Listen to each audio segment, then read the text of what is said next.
La ley, la ley de Gauss, o sea, es un tema que puede ser, como nosotros vimos el sábado,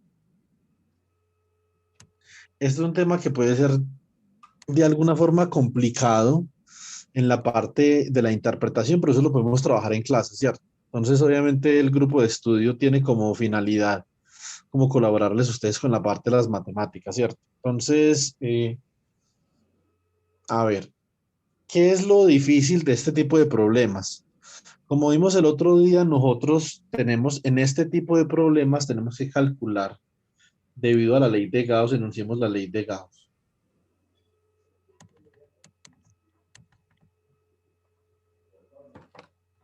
En este tipo de problemas tenemos que calcular integrales dobles sobre una superficie. Una integral doble sobre una superficie y una integral doble no son la misma cosa. Esto es una integral de superficie sobre una superficie cerrada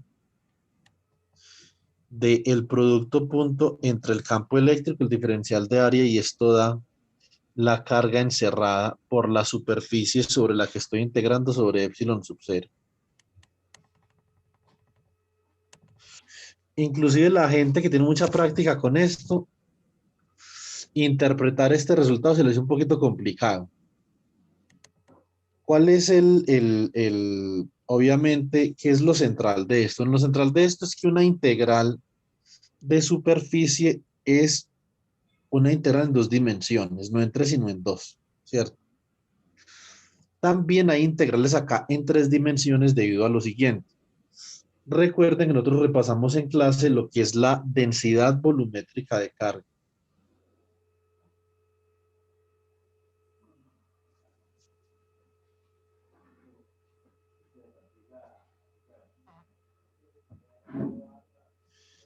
¿Qué es la densidad volumétrica de carga? Bueno, pues la densidad volumétrica de carga es básicamente qué tanta carga hay, una carga diferencial en un volumen diferencial, ¿cierto? Entonces, si a mí me dan una densidad de carga, típicamente en estos problemas estén atentos. Estos problemas típicamente dan ρ. Listo.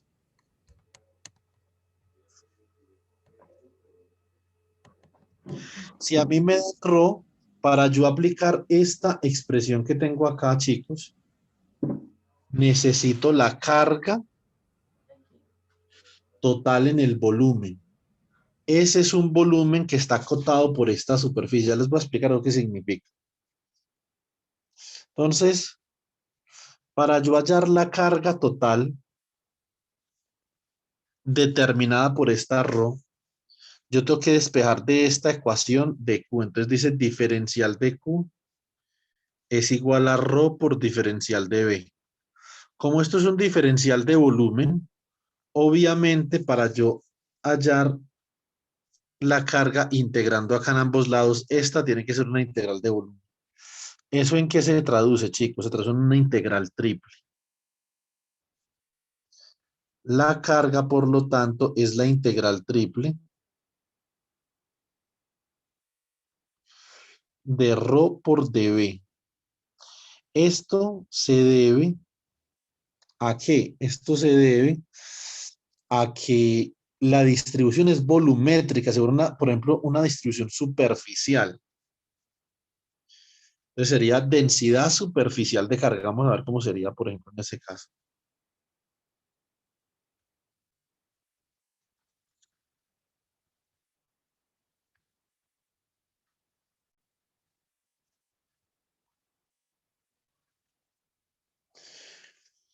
En este caso, tendríamos como algo así. Tendríamos que sigma, que es la densidad superficial, es la cantidad de carga Q que hay por unidad de área. Por lo tanto, en este caso, ¿cómo hallaría Q? dQ sería igual a sigma por dA y así Q entonces sería igual a la integral doble sobre esta área de sigma diferencial de área, ¿cierto? Esta típicamente yo no pongo tanto ejercicios con esta, me interesa más que ustedes manejen esta de acá. Entonces, en este caso hay que hacer una integral triple. Hay un concepto físico que le ayuda a uno mucho a diferenciar cuándo necesita una cosa y cuándo necesita la otra. Básicamente que la diferencia entre estos dos problemas, entre un problema superficial y un problema volumétrico, está en el concepto de metal y aislante, que yo les dije que lo consultaran, ¿cierto? Ahorita ya vamos a hablar de eso. Una vez nosotros ya hemos hallado la carga de la distribución de alguna forma, podemos aplicar la ley de Gauss acá. Y entonces para esta aplicación de la ley de Gauss tenemos que saber quién es ese. Esta superficie va a tener cierta simetría, ¿sí o no? Con la simetría de esa superficie, yo puedo evaluar esta integral de acá.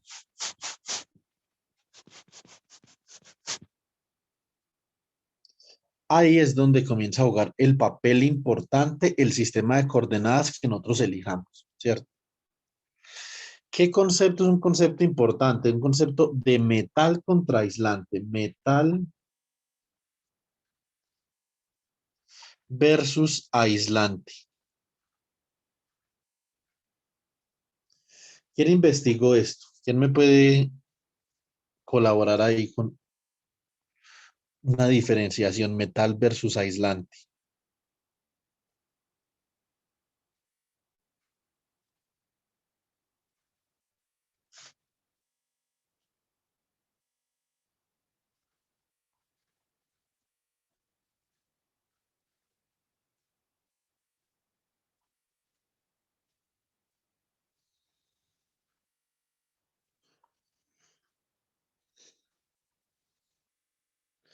No consultaron esto, chicos. Profe, que el metal es un conductor y el aislante, ¿no? Eh, venga, Karen, usted tiene toda la razón. Esto no es lo que yo quería decir. Yo quería decir conductor versus aislante. Gracias, Karen. ¿Qué consultaron, chicos?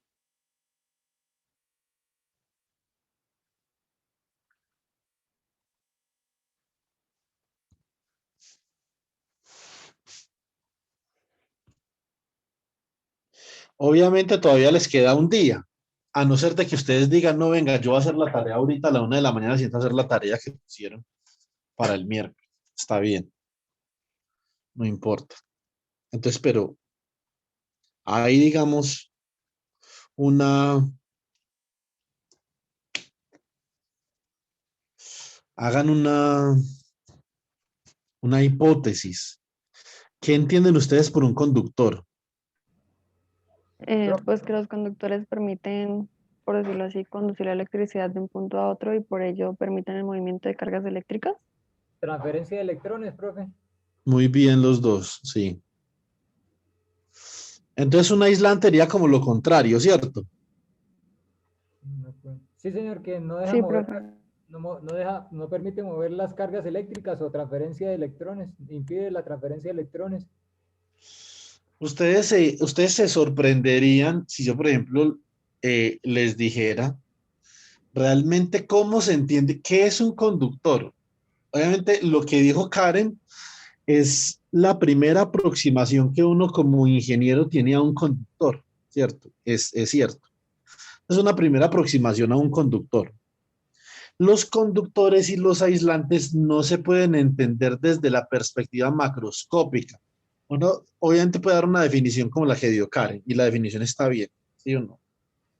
Pero un aislante y un conductor se debe de entender desde la perspectiva microscópica, ¿sí o no? O sea, desde la parte de la mecánica cuántica y la mecánica estadística.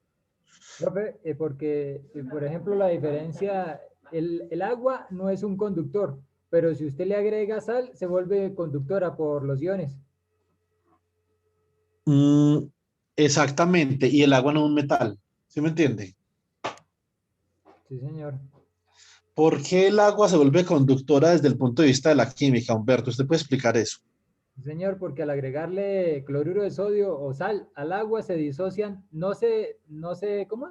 Se disocian, se separan los dos iones, el ion de cloro y el ion de sodio, y eso es lo que permite la Pero transferencia sí, Humberto, el agua sin sal tiene propiedades de conductor. ¿Usted sabía?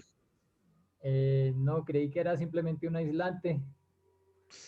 Es un dieléctrico. Sí, el agua es un dieléctrico, pero tiene una región de ruptura dieléctrica muy pequeña. Y eso tiene que ver, Humberto, porque el agua, y es la misma razón por la cual si usted le agrega sal al agua, se vuelve conductora. El agua es un compuesto supremamente polar, ¿sí me entiende? Es muy polar, que de eso hablamos en el primer corte, sobre las moléculas polares, recuerda. Sí, señor.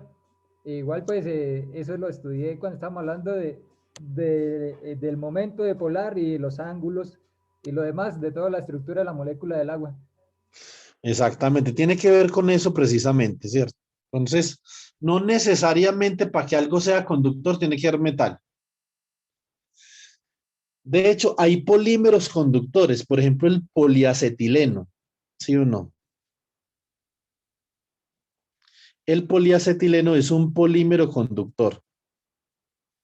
Entonces, esto puede tener varias, obviamente, manifestaciones. Ahora, la que a nosotros nos interesa estudiar la ley de Gauss o los conductores y los aislantes usando la ley de Gauss. Yo diría que además del estudio de la simetría y que eso nos ayuda a formular muy bien problemas geométricos, yo diría que físicamente, desde la perspectiva de la física, la aplicación más importante de la ley de Gauss es el estudio de un conductor y un aislante, ¿cierto? Vamos a suponer, vamos a mirar qué fue lo que dijo Karen. Karen dijo una cosa interesante y es que las cargas en un conductor están libres para moverse en el conductor, ¿cierto, Karen? Sí, señor. ¿Eso qué significa? Vamos a ver, cuidado. Si ustedes tienen, por ejemplo, una carga eléctrica y la ubican en este conductor, digamos que usted tiene una carga positiva acá. Debido a que en el conductor esta carga se puede desplazar libremente, la carga va a comenzar a mover. ¿Hasta que llega a dónde? ¿A dónde creen que puede llegar la carga?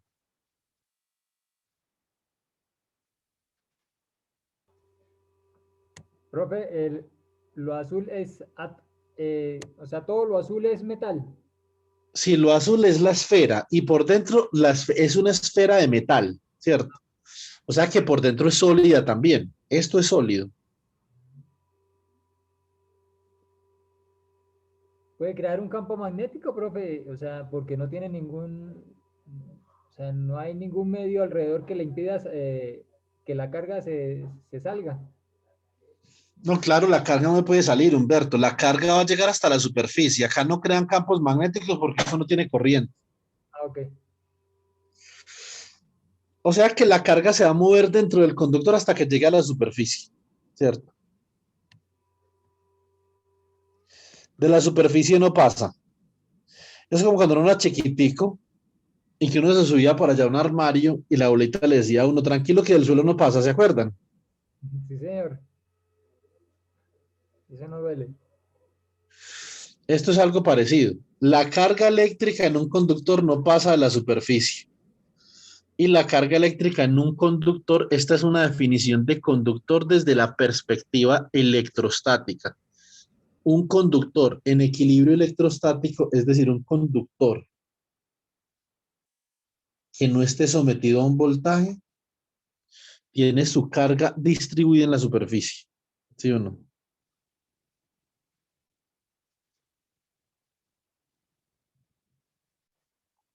Ahora, ¿qué pasa con un aislante? Un aislante lo voy a llevar también esférico.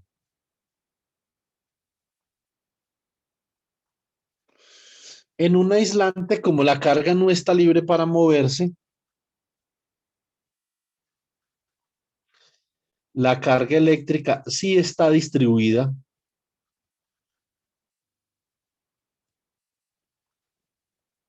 en la parte sólida del aislante. Ambas de estas esferas son esferas sólidas. Lo que pasa es que la esfera metálica no tiene carga adentro, sino en la superficie. Más la esfera aislante tiene tanto carga en la superficie como carga en su volumen. Por lo tanto, yo puedo decir, yo voy a discutir esto mañana otra vez en clase. Simplemente que necesito esto acá para poder hacer una cosa. Que la densidad volumétrica de un aislante es diferente de cero. Y la densidad superficial de un aislante también. Más sin embargo, para un conductor, como la carga está distribuida en la superficie, la densidad volumétrica de un conductor es cero.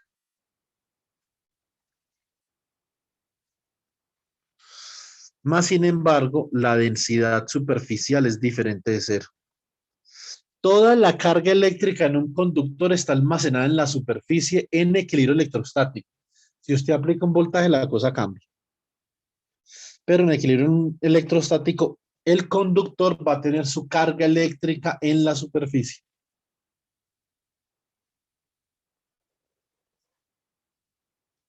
Listo. Eso significa que cuando nosotros nos digan densidad volumétrica de carga, por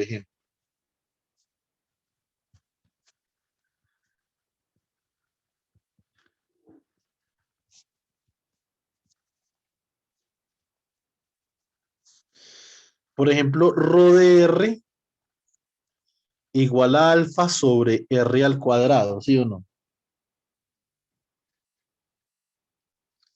Y nos digan, halle la carga total de esta distribución de carga. Dicen que hay una distribución de carga esférica, ¿cierto? Una distribución de carga esférica como de este estilo. Es una distribución de carga esférica. Y la carga se está distribuyendo acá esféricamente de forma tal que la densidad volumétrica de carga es inversamente proporcional a la distancia que hay del origen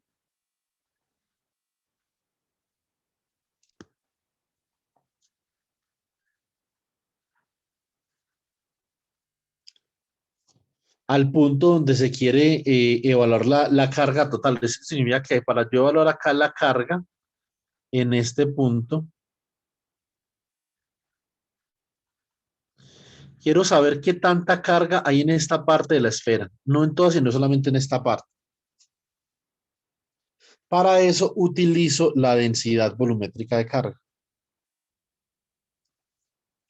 Y utilizo la formulita que habíamos escrito ahorita. Carga es igual a la integral triple de rho de R por diferencial de volumen. Algo que me falta a mí por especificar acá para yo poder hacer esta integral es quién es el diferencial de volumen. No he especificado quién es el diferencial de volumen. Y para eso, más bien me valdría saber cuál es la simetría de la distribución de carga.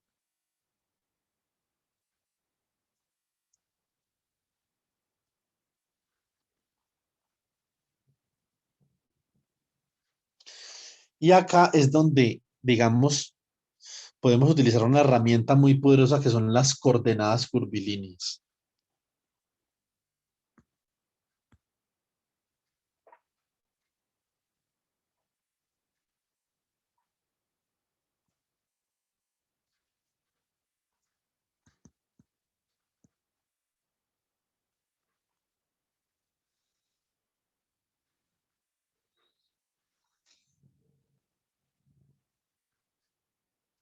Entonces, las coordenadas curvilíneas básicamente son dos tipos de coordenadas que nosotros a los que nosotros nos vemos enfrentados en nuestra vida como ingenieros, digamos, en los primeros semestres, ¿cierto? Entonces, unas son las coordenadas esféricas.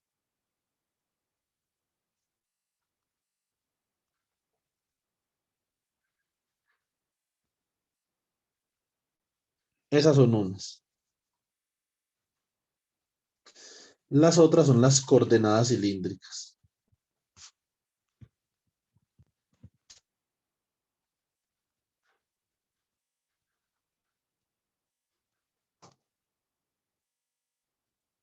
¿Sí o no? Coordenadas esféricas, coordenadas cilíndricas. ¿Qué es lo importante para tener en cuenta cuando nosotros vamos a seleccionar un sistema de coordenadas para trabajar? La simetría.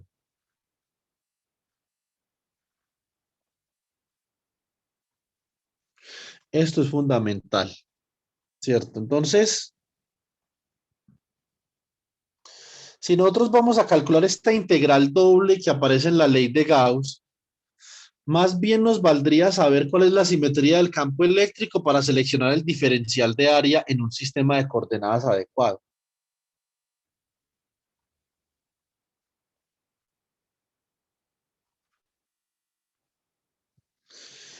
Más sin embargo, también necesitamos eso para el diferencial de volumen.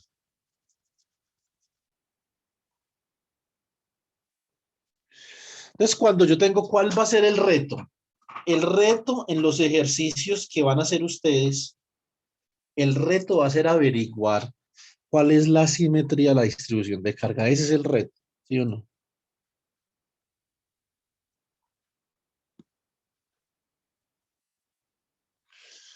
¿Cuál es la simetría?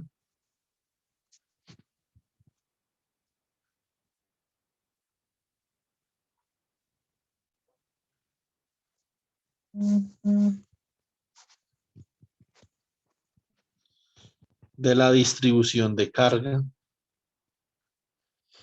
Pues obviamente nosotros tenemos que pensar en a qué distribución de carga hacemos referencia. Por ejemplo, nosotros en la clase eh, del miércoles pasado habíamos hablado, o del sábado antes del miércoles, si fue del sábado antes del miércoles, habíamos hablado de una lámina de carga y habíamos calculado el campo eléctrico de esta lámina de carga, ¿sí o no?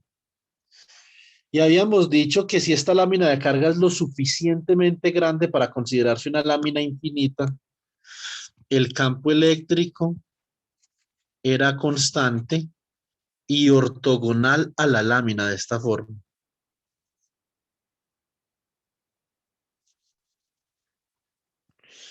Digamos que no es tan sencillo cuando uno apenas está cogiendo experiencia. No es realmente, no está realmente claro el cómo, ¿cierto? Determinar la simetría de esta distribución de carga. No es tan sencillo. Yo les expliqué ese sábado cómo hacerlo. No sé si ustedes recuerdan o no. Acá lo que tenemos que mirar es qué superficie puede encerrar este plano de forma tal que el campo eléctrico sea constante en la superficie. Eso es lo que hay que mirar para poder determinar la simetría de la distribución de carga. Esto es lo mismo por acá. Entonces, obviamente, este plano que yo tengo acá,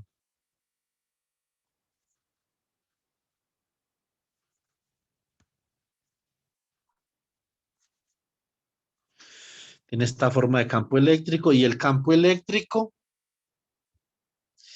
E es igual ¿a quién? A sigma, que es la densidad superficial de esa lámina sobre 2 epsilon sub 0, ¿cierto? Y este campo eléctrico sigue siendo constante por acá en dirección ortogonal a la lámina, es decir, que este campo eléctrico tiene la dirección, la misma dirección del vector normal a esa lámina, ¿cierto?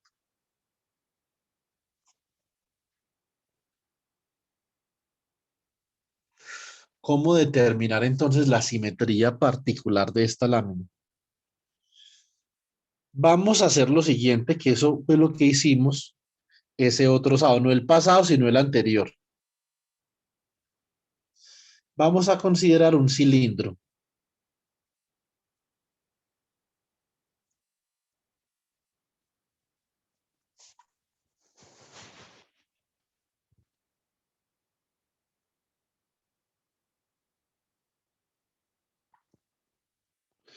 Este cilindro lo vamos a truncar con esa lámina, con la lámina infinita de carga.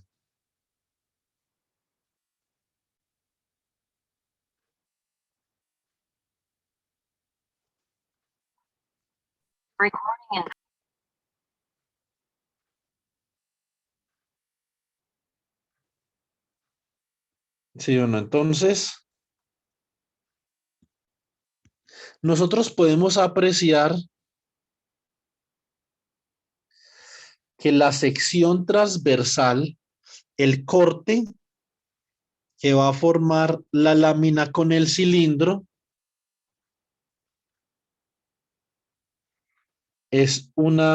obviamente este corte es una circunferencia que queda inscrita dentro de la lámina, ¿sí o no? Y que es la misma circunferencia, esta misma cara lateral del cilindro. Es exactamente la misma. Porque esto es un cilindro de sección transversal constante. Esta sección transversal que tiene esta cara acá del cilindro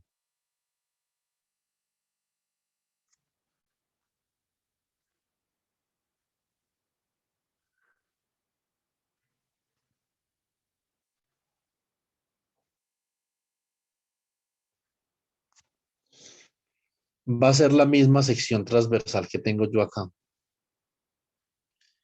Exactamente la misma.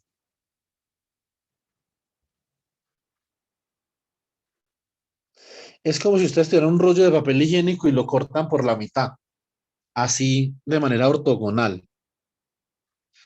El resultado del área que se forma al usted cortarlo es la misma área que tiene el rollo de papel higiénico en la parte lateral izquierda o en la parte lateral derecha, ¿cierto?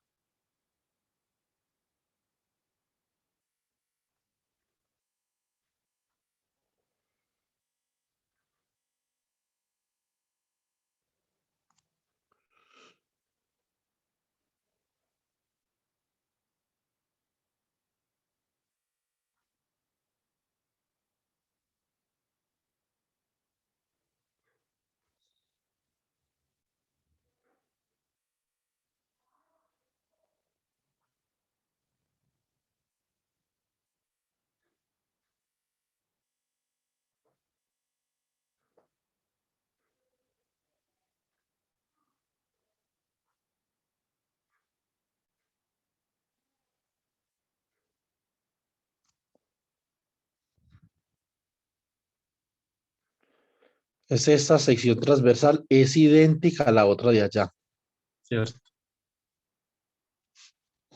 Es exactamente la misma y así no pareciera ahí, son paralelas.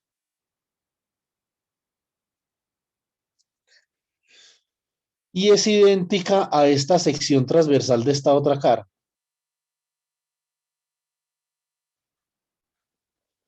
Cuando yo me refiero a simetría, en este tipo de situaciones me refiero a la simetría de las líneas de campo eléctrico, que tiene que ver con la simetría de la distribución de carga, ¿cierto? Vamos a ver en un segundo por qué nosotros decimos que la lámina de carga tiene simetría cilíndrica. Listo.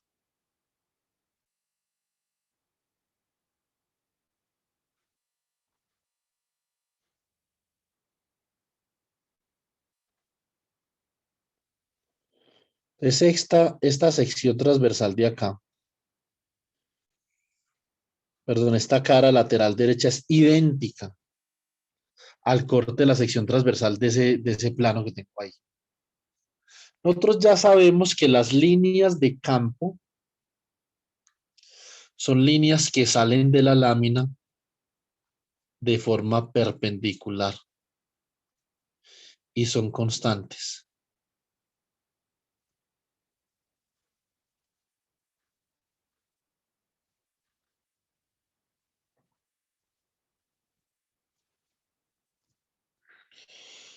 Son constantes estas líneas de campo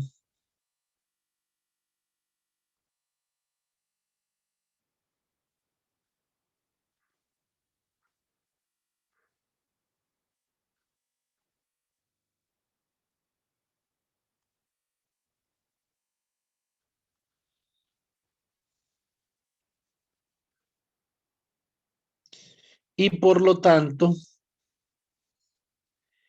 estas líneas de campo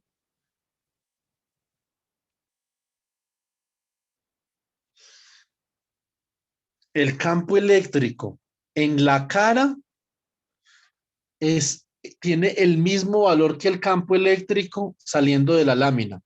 Y lo mismo por acá, por este otro perfil.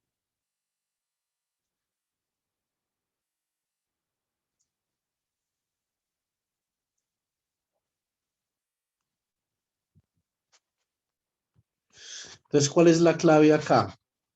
La clave es que esas líneas de campo son constantes en las caras del cilindro. Bueno, son dos claves realmente. Esa es una.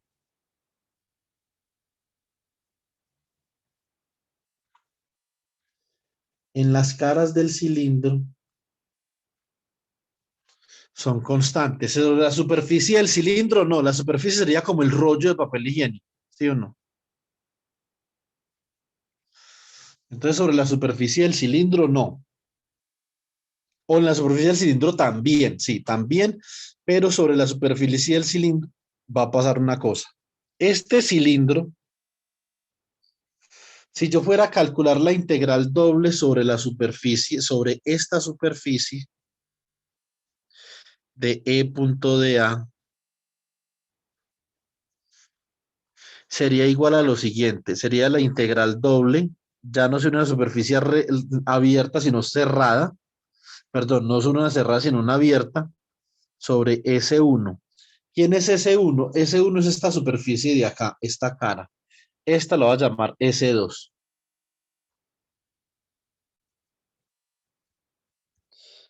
Más la integral doble de E punto de A sobre S2.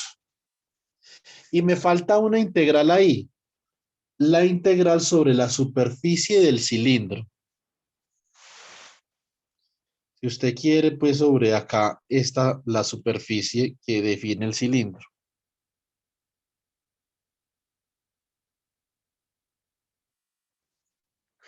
Esa la voy a llamar S3.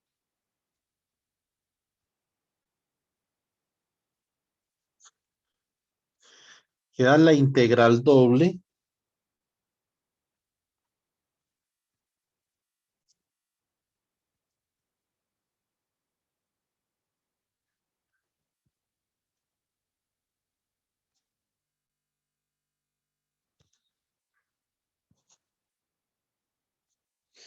sobre S3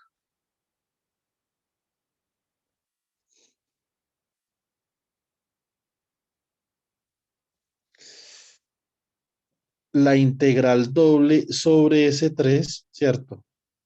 Y tenemos obviamente que calcular esas tres integrales dobles para poder tener esto. Lo que nosotros hacemos es que nos aprovechamos de la simetría. ¿En qué sentido? En que debido a la simetría el campo eléctrico va a ser constante en unas de esas superficies y lo podemos sacar de las integrales. La otra clave es mirar el diferencial de área. Cada una de esas superficies va a tener un diferencial de área muy bien definido. Recuerden que el diferencial de área por convención es un vector que es ortogonal a la superficie saliendo de la superficie. O sea que este será el diferencial de área sobre la cara C2, o sea, diferencial de área A2. es un vector ortogonal a esa superficie y este será el diferencial de área de A1.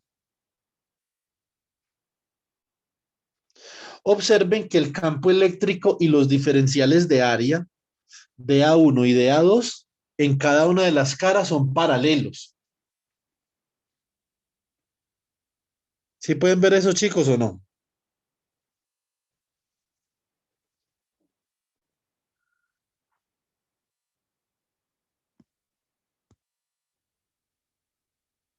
Por acá viene el campo así, en esa cara y en esta otra cara de acá viene así, o sea que son paralelos.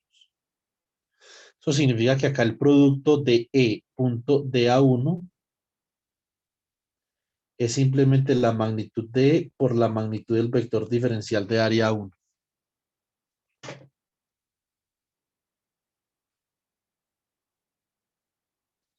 Y lo mismo acá, el producto punto E punto de A2 es la magnitud de E por la magnitud del diferencial de área A2.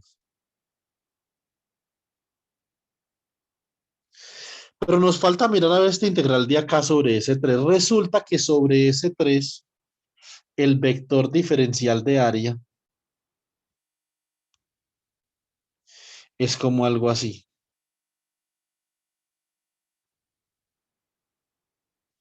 Es un vector ortogonal a esa superficie. Y como el campo eléctrico va en dirección radial, radial no, axial, o sea, va en la misma dirección que el eje del cilindro, por lo tanto, el diferencial de área a la superficie S3 y el campo eléctrico son ortogonales.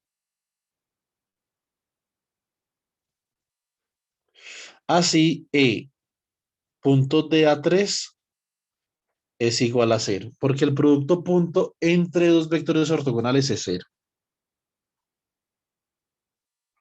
¿Cierto?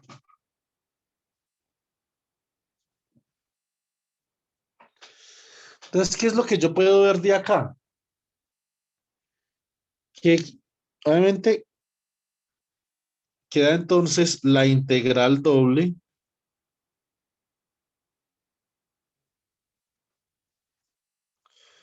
sobre S1 de E la magnitud por dA1 más la integral doble de E por dA2.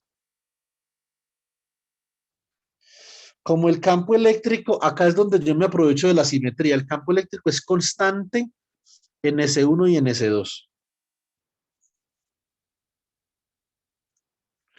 Por lo tanto, lo saco de la integral. Esto queda E por la integral sobre S1 del diferencial de dA1 más E por la integral sobre S2 del diferencial de dA2.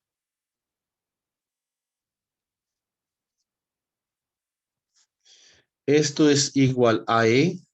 La integral doble de dA1 es simplemente el área A1 y esta más E por el área A2, pero las áreas son iguales.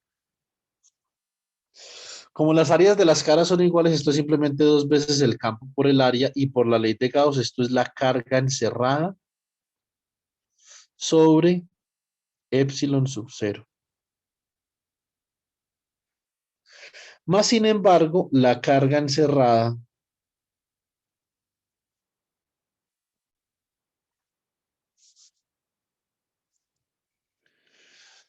es sigma por el área. Pero ¿quién es la carga encerrada? La carga encerrada es la carga que hay sobre esta sección transversal que yo dibujé del corte de la lámina con el cilindro. Y esa área es igual al área de las caras lateral izquierda y lateral derecha, por lo tanto, la carga encerrada simplemente la densidad superficial por el área. O sea que 2E por A es simplemente igual a sigma por A sobre epsilon sub 0. Se va área con área y despejo el campo y me queda sigma sobre 2 epsilon sub 0. Así es como yo calculo el campo usando la ley de Gauss. Si ustedes recuerdan lo que hicimos para nosotros calcular esta área, esta vaina fue pues integrales, después una aproximación.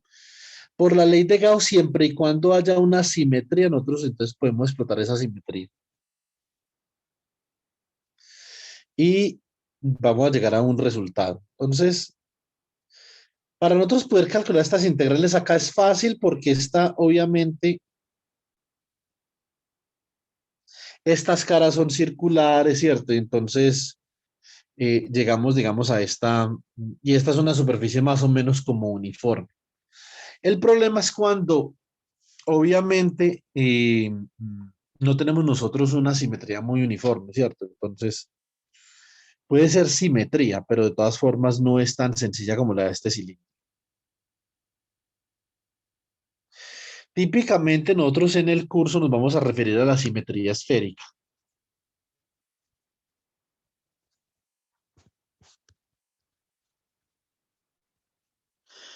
Y para la simetría esférica, entonces vamos a considerar coordenadas esféricas.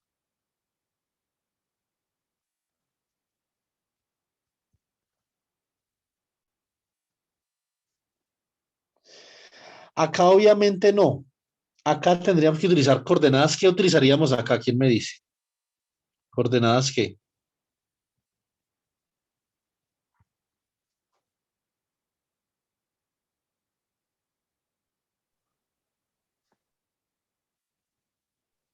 ¿Cilíndrica?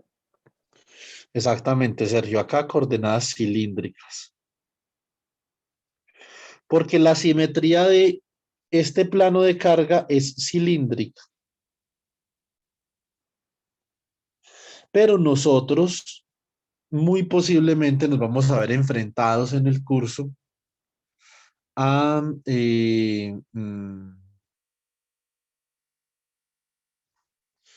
en este curso muy posiblemente nos vayamos a ver enfrentados a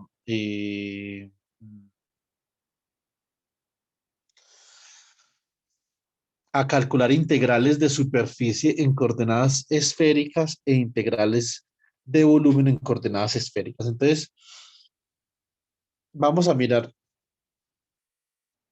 primero que todo, antes de ir a coordenadas esféricas, vamos a mirar esto. Si yo tuviera un cubo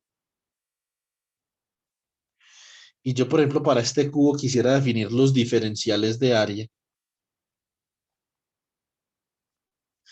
vamos a ver que los diferenciales de área, cuando estamos hablando de tres dimensiones, realmente son tres. No es uno solo, sino que son tres. Lo mismo que teníamos allí en el caso anterior.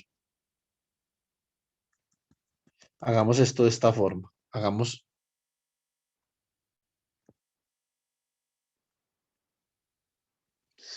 eje Z,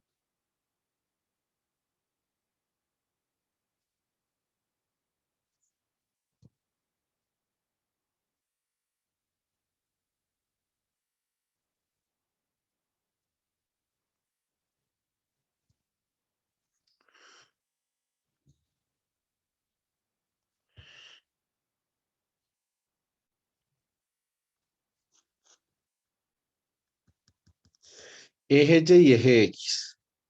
Vamos a dibujar un cubito aquí sobre este plano de acá.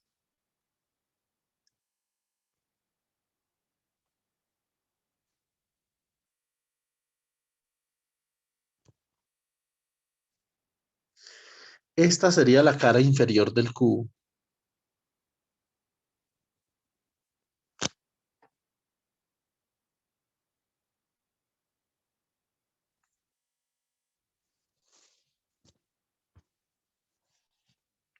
Esta sería una cara lateral del cubo. Esta sería una cara posterior del cubo.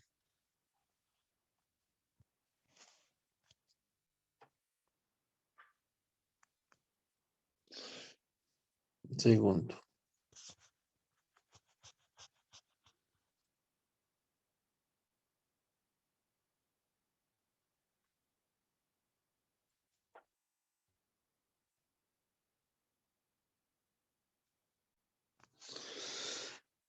Lo que nosotros podemos ver con claridad acá es que, por ejemplo, si yo considero esta cara de acá del cubo, sería la cara superior. Díganme una cosa, ¿cuál de las variables es constante en esta cara? ¿Quién me puede decir?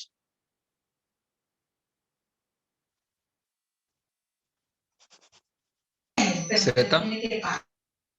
Muy bien. Z, ¿quién dijo? No lo escuché. Yo, profe.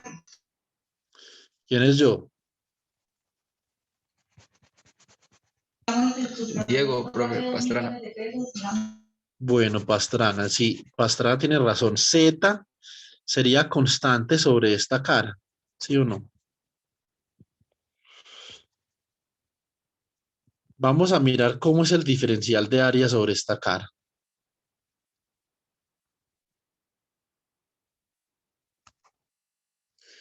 El diferencial de área sobre esta cara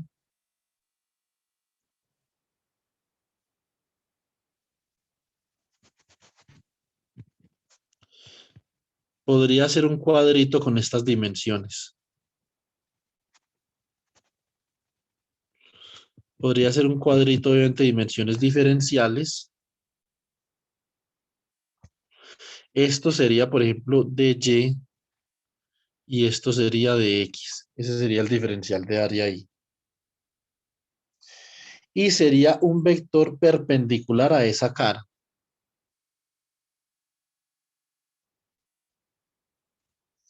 Esto sería diferencial de área para Z constante. Así es como, obviamente, yo expresaría esto notacionalmente. ¿Sí o no?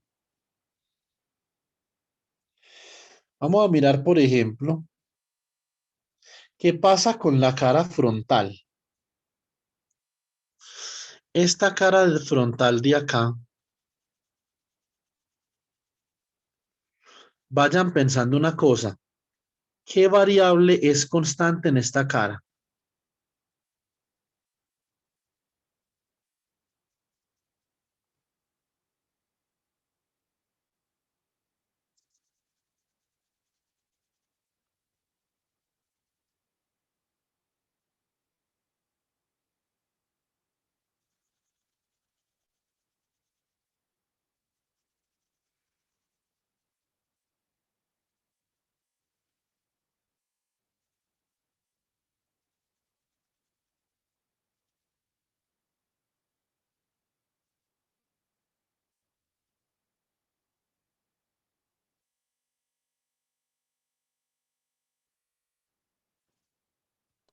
X, profe.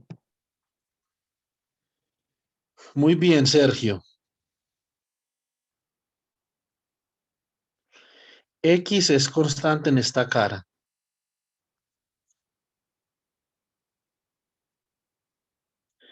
Entonces el diferencial de área, chicos, sobre esta cara va a ser un diferencial de área para X constante, ¿sí o no?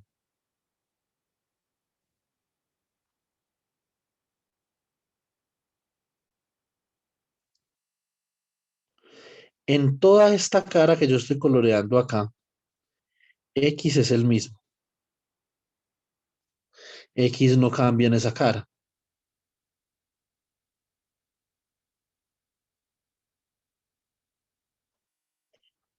Por lo tanto, estamos hablando para X constante.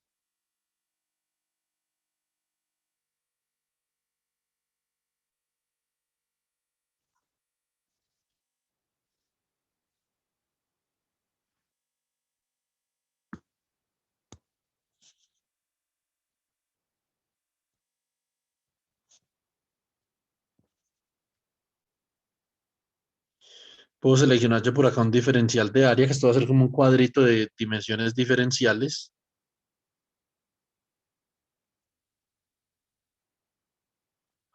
Esto va a ser, aquí va a ser dz porque estaba en dirección vertical.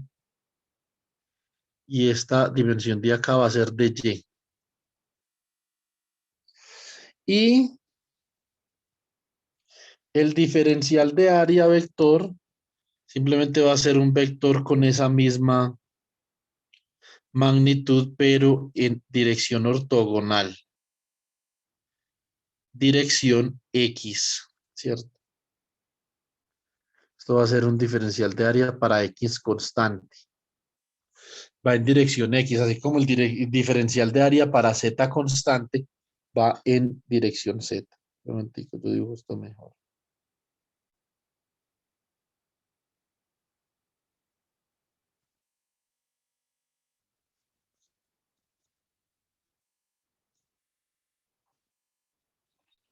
Nos falta una cara. Una cara.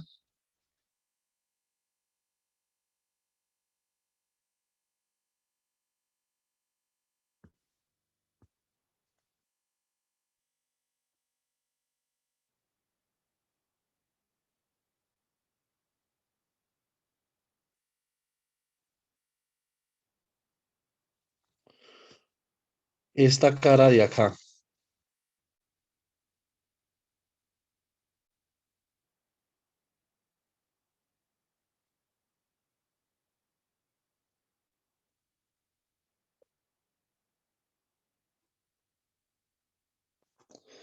¿Quién es constante en esta cara?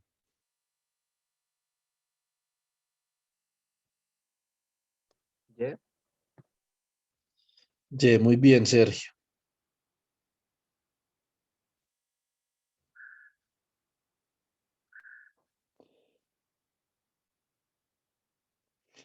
Y va a ser un diferencial de área constante en esta cara.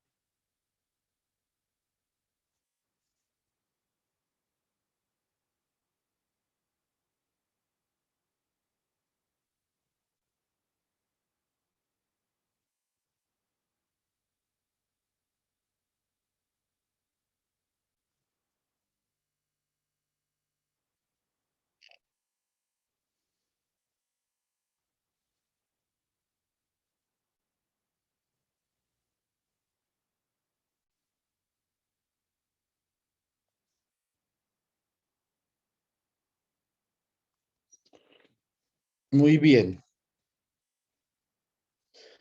Por lo tanto, nosotros podemos pintar aquí así el diferencial de área en esta cara. Simplemente un cuadrito de dimensiones diferenciales.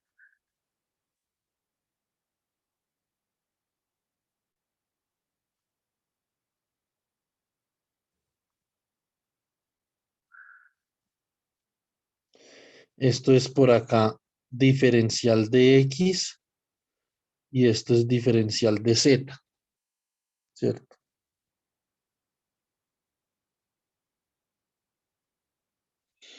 Y el diferencial de área para Y constante.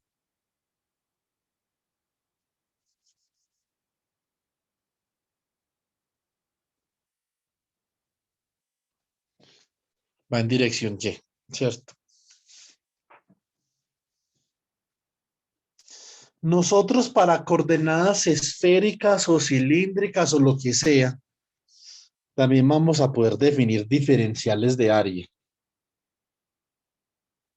Coordenadas esféricas, por ejemplo.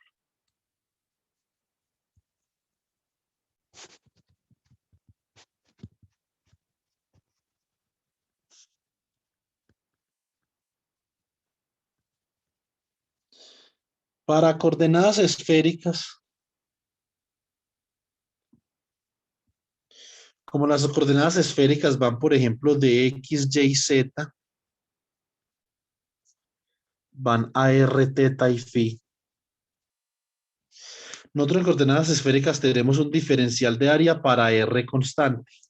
Obviamente, el diferencial de área para R constante va en qué dirección, ¿qué me puede decir?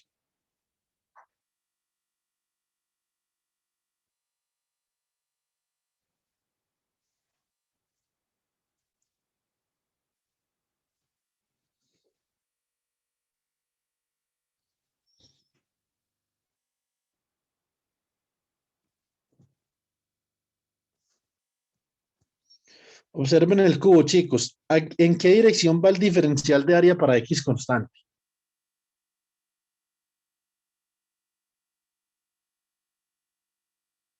En X. Muy bien. Para Y constante. En Y. ¿En qué dirección va el diferencial de área en coordenadas esféricas para R constante? En R. En R. En R. Esto va a ser algo así. Esto va a ser como R al cuadrado seno de teta por diferencial de teta por diferencial de phi. En dirección a R. La dirección unitaria en coordenadas curvilíneas se denota con una A, un gorrito y el subíndice la dirección. En coordenadas cartesianas nosotros utilizamos I, J y K, ¿cierto? Pero en coordenadas cartesianas también podríamos ir, por ejemplo, a X, a Y o a Z. Hay libros que en vez de utilizar la A, utilizan, por ejemplo, la letra E, ¿sí o no?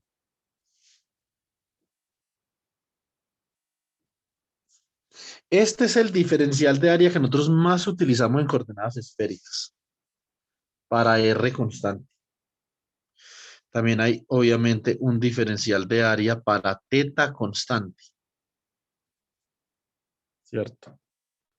A ver, HR es igual a 1 y H phi es igual a R seno de teta. O sea que esto sería R seno de teta por DR por d phi en dirección a teta.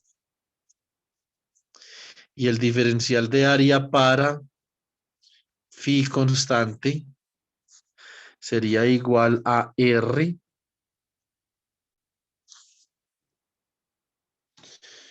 y entonces esto es un momentico, entonces esto sería H teta por HR, o sea que esto es R dr por d teta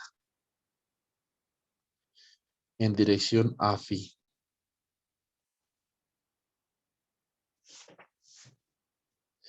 ¿Qué otra cosa implica que nosotros, o más bien, qué otra cosa necesitamos en coordenadas esféricas? El diferencial de volumen, que es igual a R cuadrado seno de teta de phi de R. Ahora la pregunta, obviamente, que ustedes se deberían de hacer si ustedes quieren complementar su formación en esta parte, antes decir, bueno, yo quiero saber de dónde sacó el profesor todo esto. Les voy a explicar. Para eso tenemos que pensar primero qué son coordenadas esféricas.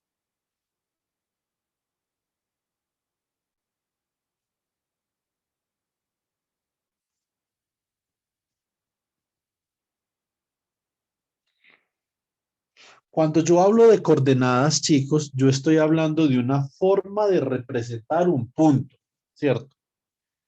Los puntos no están ni en cartesianas, ni en esféricas, ni en cilíndricas. Un punto simplemente es un punto. Si yo le digo a usted, bueno, yo vivo cerca del batallón en Pamplona, y yo, por ejemplo, a usted le pregunto, bueno, dígame una cosa, ¿cómo hace usted para llegar del batallón a la Universidad de Pamplona? ¿Quién me puede describir? ¿Cómo llega usted al batallón a la Universidad de Pamplona?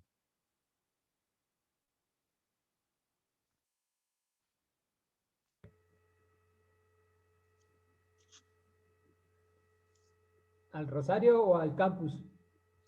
Al campus. Agarra por toda la Celestina de derecho, pasa la Real, llega hasta la avenida agarra la Santander, derecho por la Real, llega a la avenida Celestino y sube por las Américas.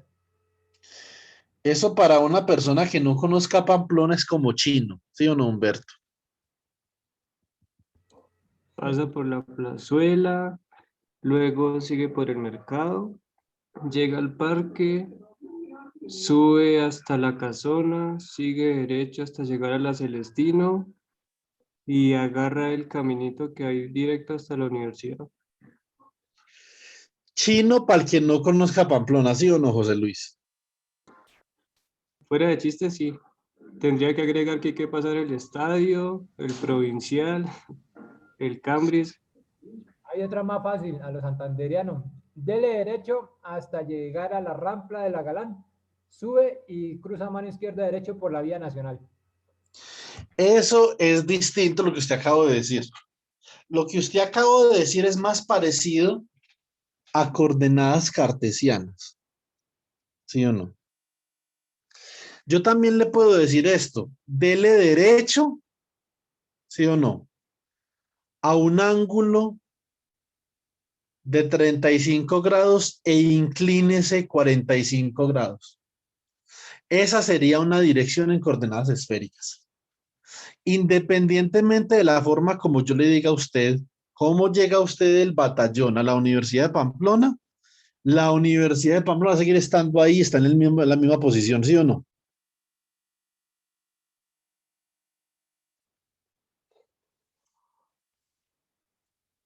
El hecho de que yo a usted le esté cambiando de orientación no significa que yo le esté cambiando a usted no significa que yo le esté cambiando a usted de posición el punto. El punto es independiente de la forma como usted llegue del origen al punto. La forma como usted representa el punto, ya sea X, Y, Z, R, teta, phi, rho, phi, Z, la forma como usted lo representa, cartesianas, esféricas, cilíndricas, es lo que nosotros llamamos coordenadas. Pero el punto sigue estando donde está. Le voy a colocar un ejemplo. Este es un punto. Y yo le pregunto a usted, ¿ese punto en qué está? ¿En cartesianas o en esféricas? ¿Quién me puede decir?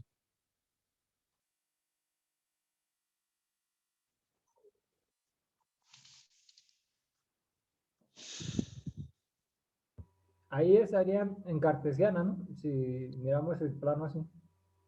No, porque yo a usted no le he dicho cómo llegar desde el origen hasta el punto, Humberto. Ah, entonces, Tengo, en este momento el punto no está en nada, simplemente un punto. ¿Sí me explico? sí, señor. Yo voy a trazar una línea desde el origen hasta el punto.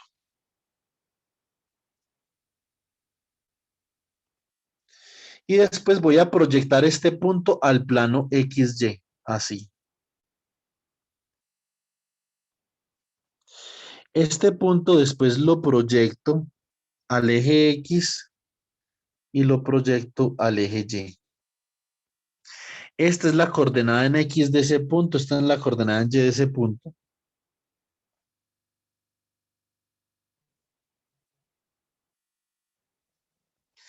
¿Qué es ese punto en coordenadas X, Y, Z?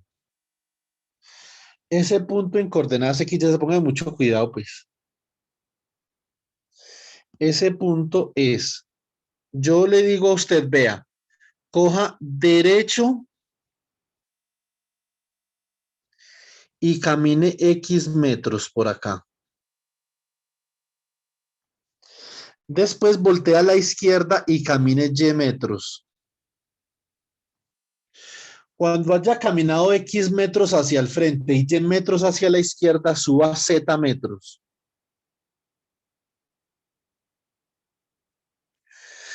Yo lo que acabo de decirle a usted acá es cómo llegar de forma ortogonal, dando giros ortogonales a ese punto.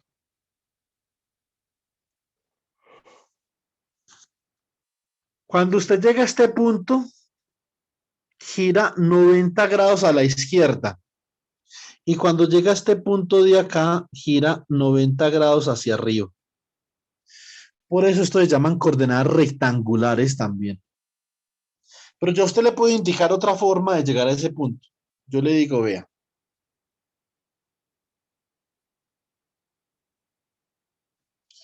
Usted haga lo siguiente.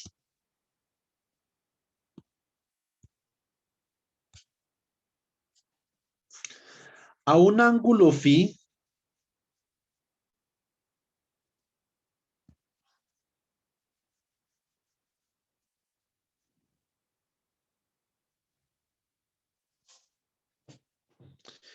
camine R metros inclinándose a un ángulo teta con respecto a la posición vertical. Esto es esféricas.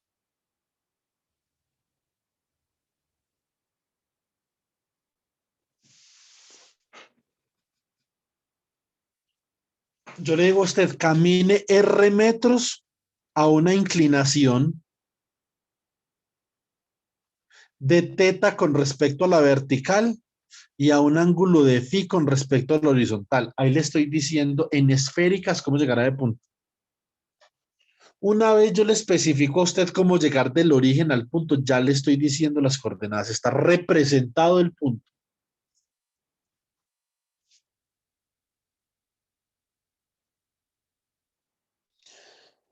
Una de las cosas que son importantes cuando uno trabaja con sistemas de coordenadas es poder transformar de una a la otra.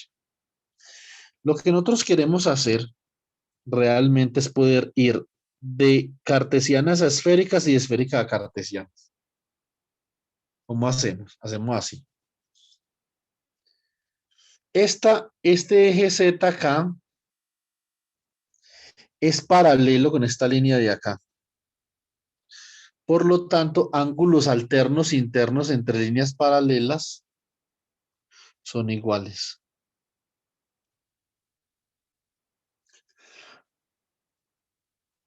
Y así yo formo este triangulito. Vale, cuidado. Este triangulito acá tiene esta hipotenusa que es R, tiene este cateto de acá,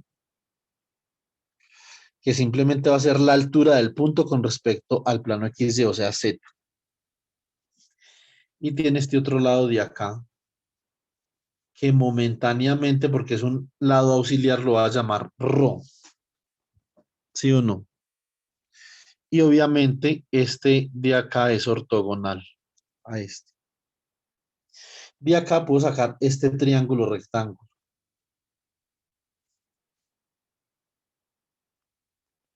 Teta, esto es R, esto es Z y esto es ρ. De acá R cuadrado es igual a ρ cuadrado más Z cuadrado. Coseno de teta es igual a Z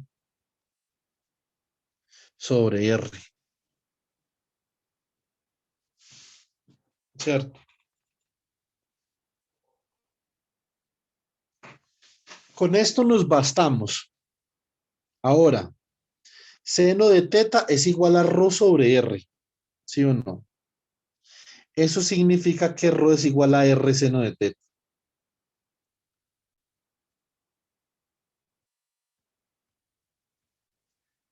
¿Cierto? De acá estas tres ecuaciones, todavía no sé cómo pasar entre coordenadas, pero ya casi tengo tres ecuaciones importantes. Para poder completar este panorama que yo tengo acá, voy a considerar este otro triangulito de acá. Póngale cuidado. Este triángulo que se forma en el plano XY. Este lado de acá es X. Este lado de acá es Y, obviamente. Y la hipotenusa, que es un lado auxiliar, lo va a llamar ρ. Por lo tanto, acá formé este otro triangulito. X, Y y ρ. Y phi es el ángulo que forma ρ con X, ¿cierto?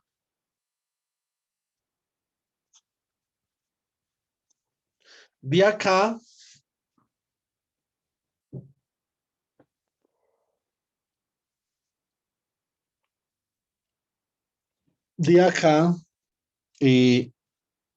yo puedo obtener lo siguiente, que ρ cuadrado por Pitágoras es igual a X cuadrado más Y cuadrado. Pero habíamos dicho que R cuadrado era ρ cuadrado más Z cuadrado, pues reemplacemos. R cuadrado es igual a ρ cuadrado más Z cuadrado, pero ρ cuadrado es X cuadrado más Y cuadrado. O sea que R cuadrado es X cuadrado más Y cuadrado más Z cuadrado. Acá tenemos la primera ecuación de transformación.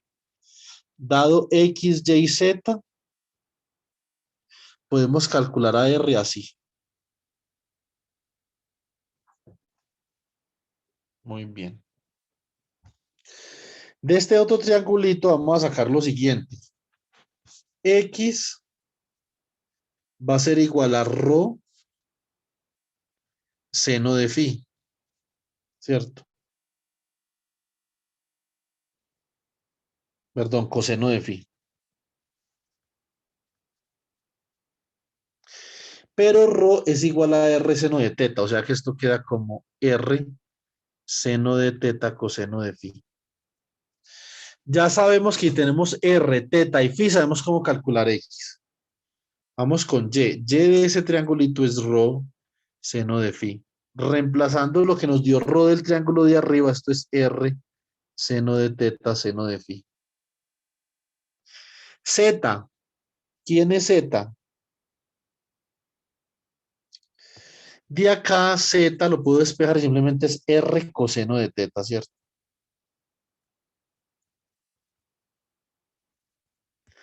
Aquí ya tengo tres ecuaciones que me permiten pasar, sabiendo r, teta y phi, me permiten calcular x, y, z.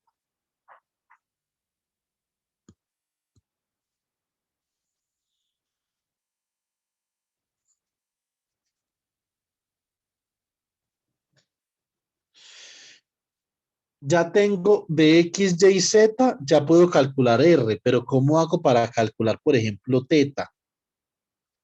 Muy fácil, con esta ecuación de acá. Cos teta es igual a z sobre r.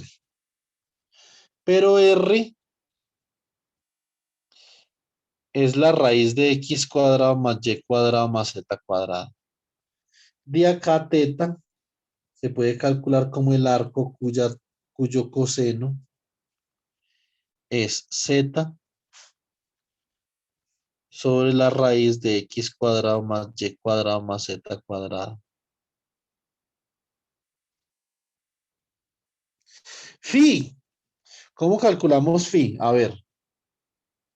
De este triangulito de acá, la tangente de phi es y sobre x. Véala ahí. Eso significa que phi es el arco cuyo tangente es y sobre x. Así ya podemos calcular r, teta y phi sabiendo x, y, z. ¿Sí o no? Entonces estas son las ecuaciones de transformación que nosotros utilizamos para pasar de un lado a otro. Nos vamos a concentrar en estas tres en este momento.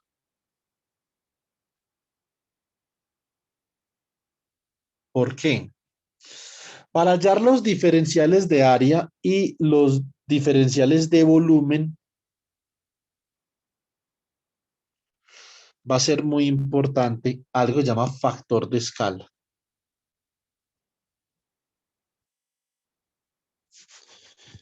Factores de escala.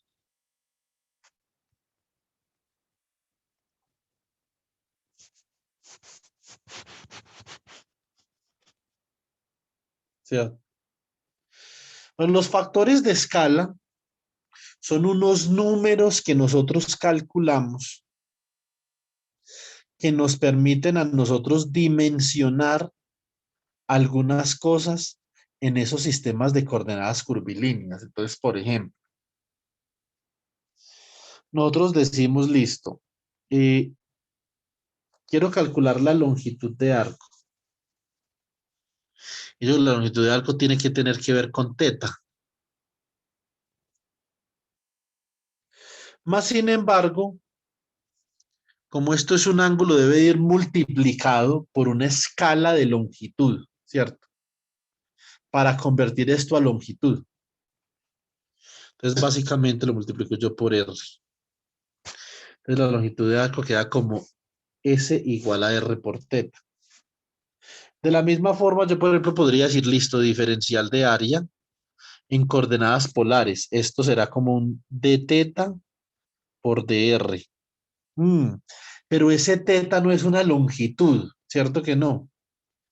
Entonces, lo que hacemos es que lo multiplicamos por una longitud para uniformizar las unidades del diferencial de área. Y esa longitud es R. Ese R se conoce como factor de escala.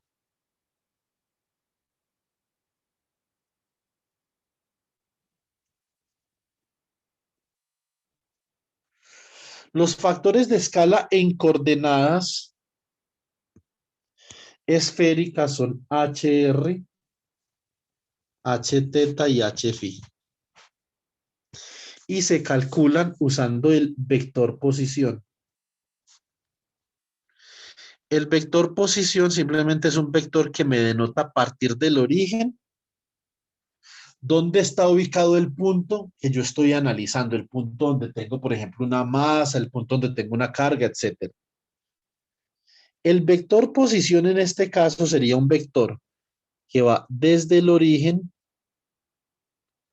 hasta el punto XY y la magnitud de ese vector es R.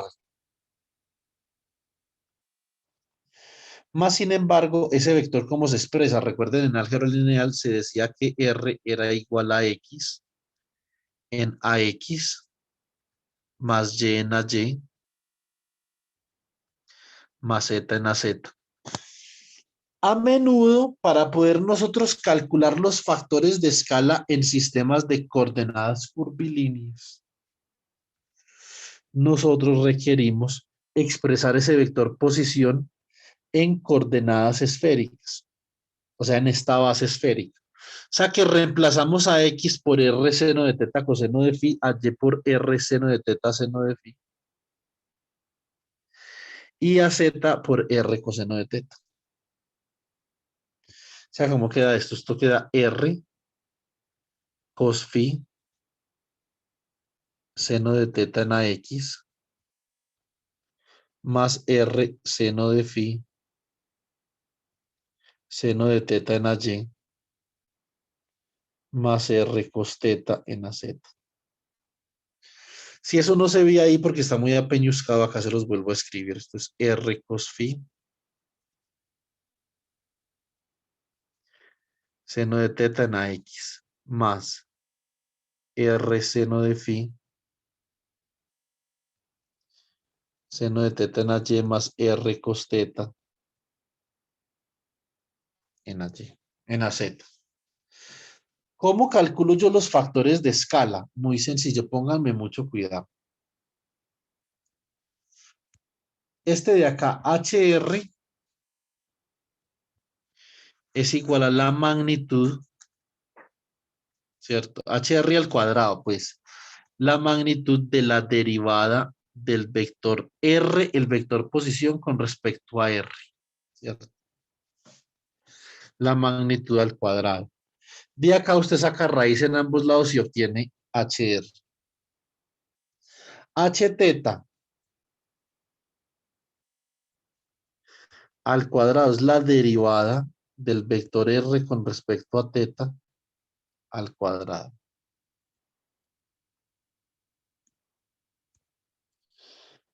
H phi al cuadrado es la derivada de R con respecto a phi al cuadrado, ¿cierto? Así calculamos nosotros los factores de escala en esférica. Ya voy a acabar, chicos.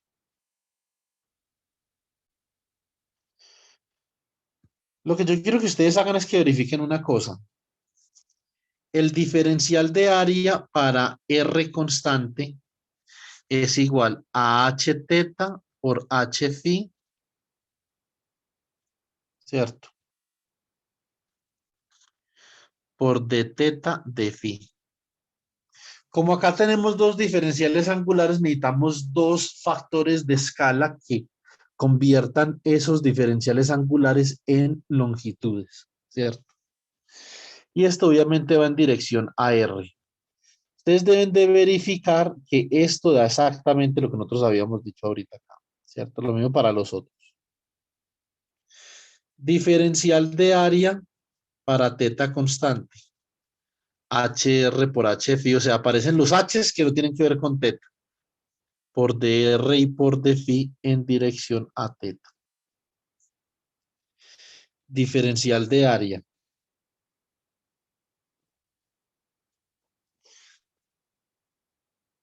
para mm, phi constante, esto es igual a HR por H teta, por DR por D teta en dirección a phi. Y por último, este sí es escalar, este no es vectorial, es el diferencial de volumen. Simplemente es el producto de los factores de escala HR, H teta y H phi por el producto de los diferenciales de R, de teta y de phi. ¿Cierto? Necesito lo siguiente para mañana. Y antes de que se acabe el día, los que están en este grupo, necesito que me calculen todos los factores de escala. Muestren cómo calculan estos factores de escala. Y como consecuencia calculen el diferencial de área para R constante, diferencial de área para teta constante, diferencial de área para phi constante y diferencial de área para y el diferencial del volumen. Listo.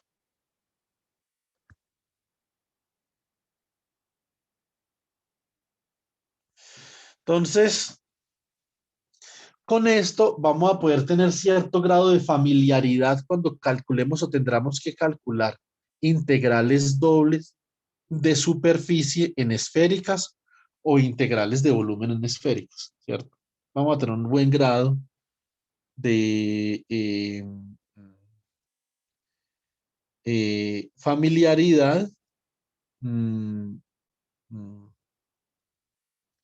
con las coordenadas esféricas, ¿cierto? Y esto nos va a ayudar a solucionar los problemas que tenemos nosotros en electromagnetismo. Nos va a ayudar muchísimo, ¿cierto? Entonces, espero que esta sesión les haya aprovechado. Nos vemos el próximo lunes.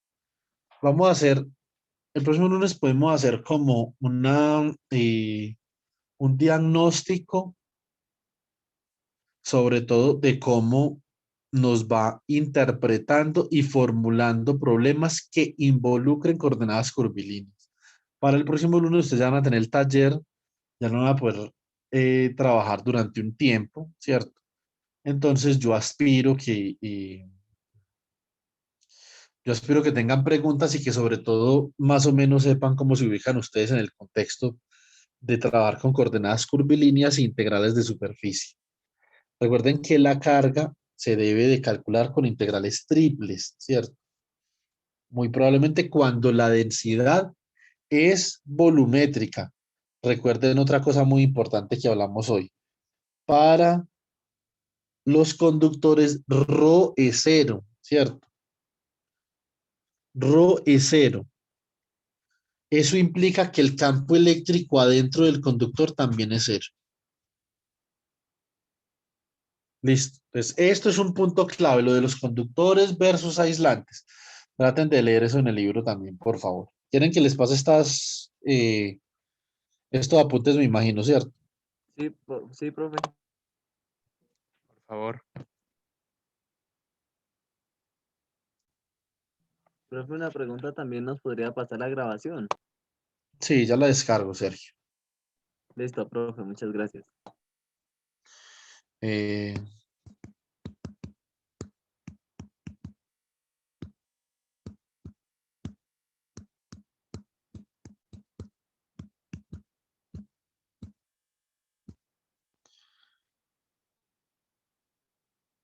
muy bien.